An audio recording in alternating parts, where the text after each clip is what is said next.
Like, I called my dad, I was crying to him on the phone, and I don't call my dad for nothing, okay? African dads, it's like, but then he told me like, you got this, you know, remember your family name? And I'm like, all right, you're not helping me, sir.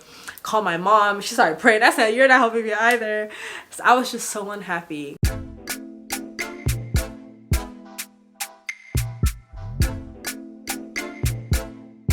Hello, how are you? How's it going?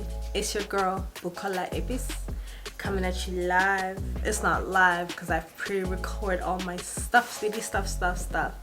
But it's your girl Bukola Ebis coming at you live. How's it going? How's it doing? How's it shaking? What is happening? What's in it happen?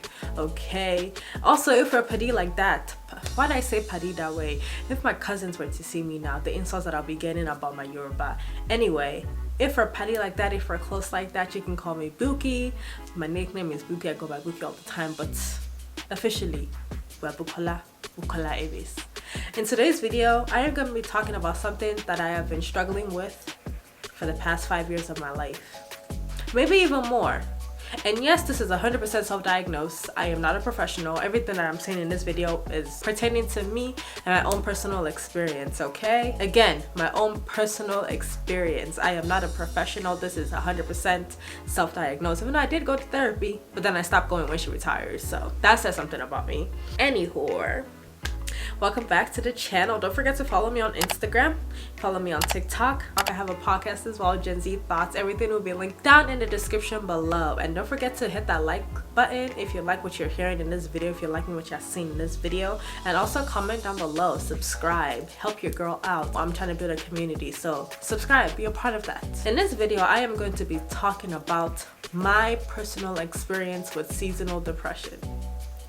I mentioned this before. I have been suffering from this self-diagnosis since my freshman year of college. First time it happened, I switched my major. I was in my class, sitting there, first semester in college. I said, oh, and I'm in Pennsylvania, and it's cold here, okay? It's a different type of cold. It's a different type of weather season, okay? Western PA just fluctuates so much. The weather is reflective of the people. It's just different up here, okay? Once that cold hit my bones for the first time, ooh, I wasn't okay. It was so gloomy. The sun would go down so quickly. I was unhappy. And before, I had a lot of personal stuff going on in my life before I got to college. But those ones were something I was so used to that this depression I was feeling hit me so hard. You know, at this time of year with daylight savings, I thrive from the sun. I thrive from it being bright outside, even though I don't go out as much as I should be going out. But I thrive when it's sunny and warm outside. Maybe it's just the African in me. But it just took a lot of adjusting to. First time I ever suffered from this, it hit me so hard that I was so unhappy. And then I was able to correlate it with, you know, the seasons changing, and then also me not liking the major that I was in, and also trying to figure out myself. That took a lot of turns, okay? That was just the beginning of it all. The second year, it's always the fall semester. It's always the change of season, fall going into winter. It's always that time frame. The second year that I was in college, it got so bad that your girl fell down the steps. Whole fell down the steps. And it wasn't like, oh my gosh, she fell down the steps. It's like, wow, she really fell down like 2 steps. And it was just like an awkward like fall. Cause I'm big, I'm tall. I'm not big, I'm tall. I'm 5'7", but in my head I'm like 5'9", 5'10". I'm tall, and me just falling is just, so like it was just so dramatic for no reason, and it's like, wow, she really did that. It sucked more because like I would have been like, all right, I broke something, but I just sprained it, and it just hurt, and it was swollen, and it was just, I was miserable, and I couldn't even equate to like what was going on. Like I mentioned before, it was me being unhappy with my major. This time, I don't even know, I could not even tell you what was going on, okay? Moving on to my 3rd year of college. My 3rd year of college, junior year, I was boy stuff. It was honestly just boy stuff. I was probably like going through like some change, and I talk about this a lot in my podcast. There's always a different version of me that comes out every year. We're not doing that no more. We're gonna take the time to self-reflect. We're not changing our personalities for nobody anymore. But there was some boy stuff that was going on, and it was just that just took a toll. But then senior year, okay, I will preface this, and in between those time frames that I've just mentioned, I did start going to therapy, and you know, there was a lot of stuff that I've suppressed deep down within my soul that I needed to talk about. So I'm very self-aware to the point where it's like when it's happening, I know it's happening. Junior year, I was able to go to therapy before it got too bad. So like nothing dramatic happened. I didn't switch my major. I didn't fall down the steps.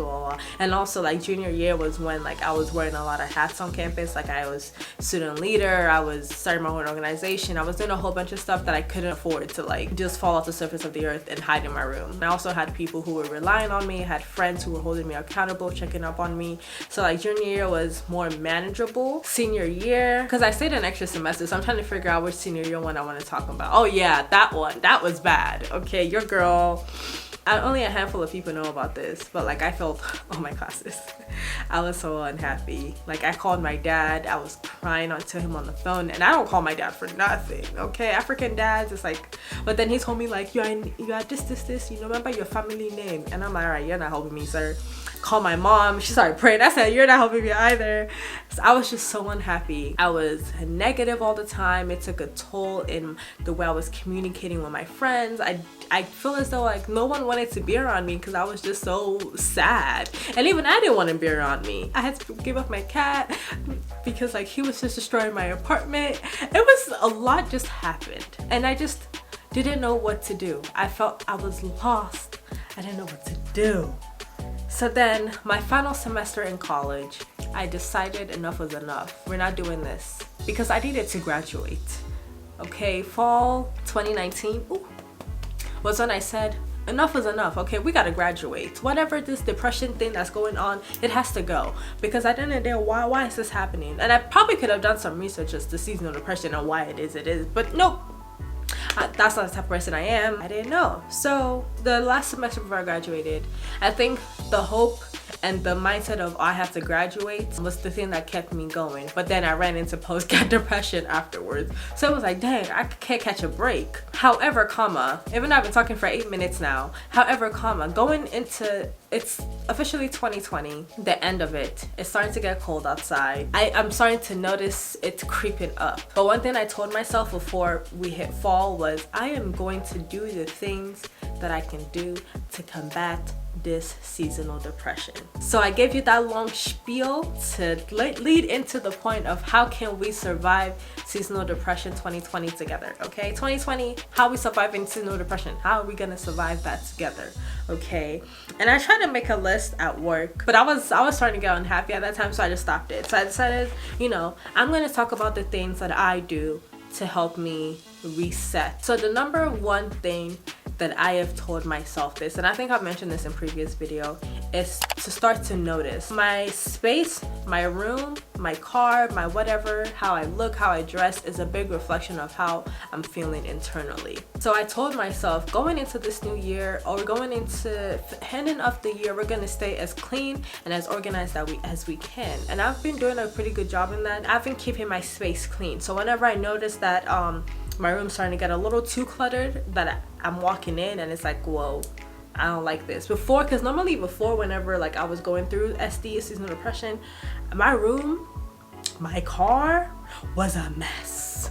And I didn't care. It wasn't filthy. I just had clothes everywhere. I would not put my makeup away when I was done doing my makeup. For me to do dishes was just, it was a fight, it was a struggle. Now I know like, okay, how my space reflects is how I'm feeling mentally. And once I noticed that my room has been getting cluttered, that is when I had to take a step back and realize like, okay, what's going on? Why are we acting this way? Or what's clogging our mind? What's clogging our mental flow? Why is everything out of order? Or why is everything imbalanced? So just trying to do that. So like keeping a clean and clear space and building healthy habits, like making your bed all the time. Whenever I have moments where it's just like I don't want to do it, I sit down and I figure out like, okay, what's going on? What can we do differently? The next thing that I do to help combat that negative feeling of seasonal depression is I surround myself with people who make me happy. This one has been tough. because it's a pandemic outside. Okay, so I have not been seeing people at all. And also due to said pandemic, because I'm still relatively close to my university, but no one's on campus anymore. Everyone's like, we're all dispersed. My closest friends are in Maryland and DC. I barely see one of my other best friends. I barely see her, even though we're like 40 minutes away from each other. I barely see her. That one's been very difficult, but however, taking the active steps to surround yourself with people and communicate with people who make you happy. So that is my advice to that. Another thing too is doing the things that make you happy. Having a hobby or something that keeps you preoccupied. And for me now is social media, podcast, and YouTube. My socials being Instagram, YouTube, and the podcast. Those are my newfound hobbies that I'm doing outside of my job. Those are things that's making me happy right now, so I'm going to keep up with that. Find a hobby, find something that keeps you preoccupied, so that way it's like you have something to do. And don't try to make money off of it. Don't try to turn into a profit, because once it starts to come to the fact of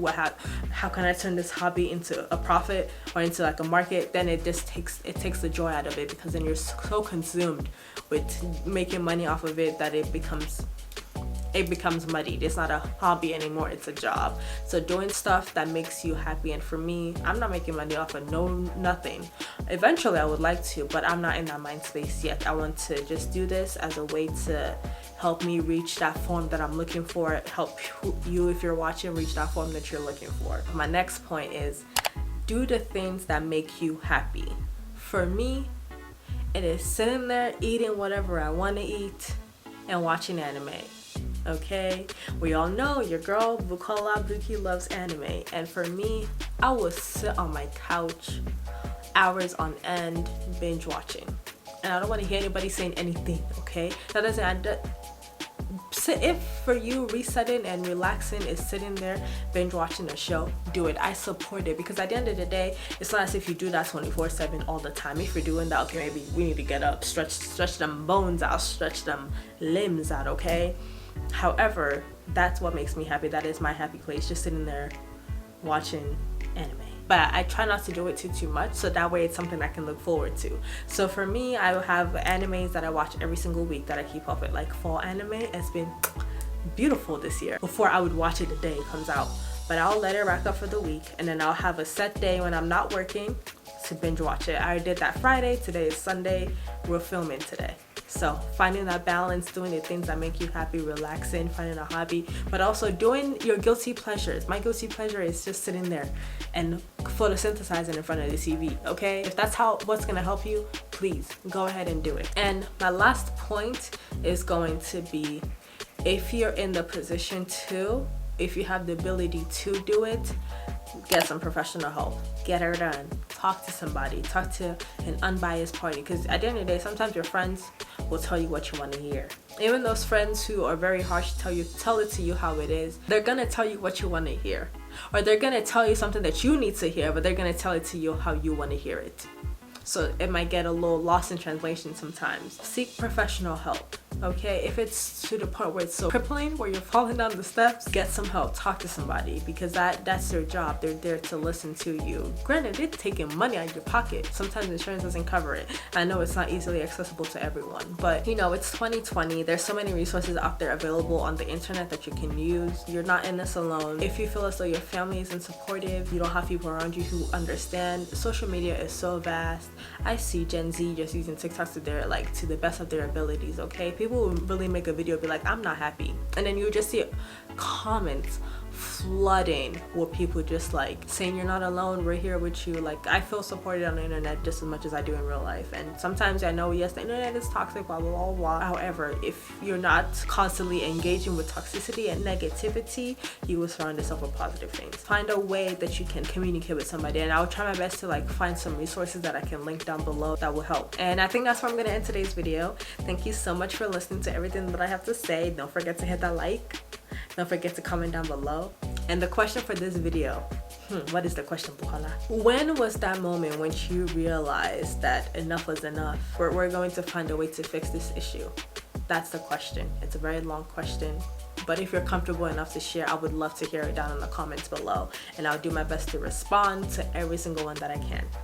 And I think that's where I'm gonna end, even though I already said that. But thank you so much for joining me today. I will see or hear y'all in the next episode. Even though I need to stop saying that. If you listen to my podcast, you know I had a whole thing with like my outro, and I tried to make it very consistent with the podcast and YouTube now, but it's like end the video, Buki. Okay, bye.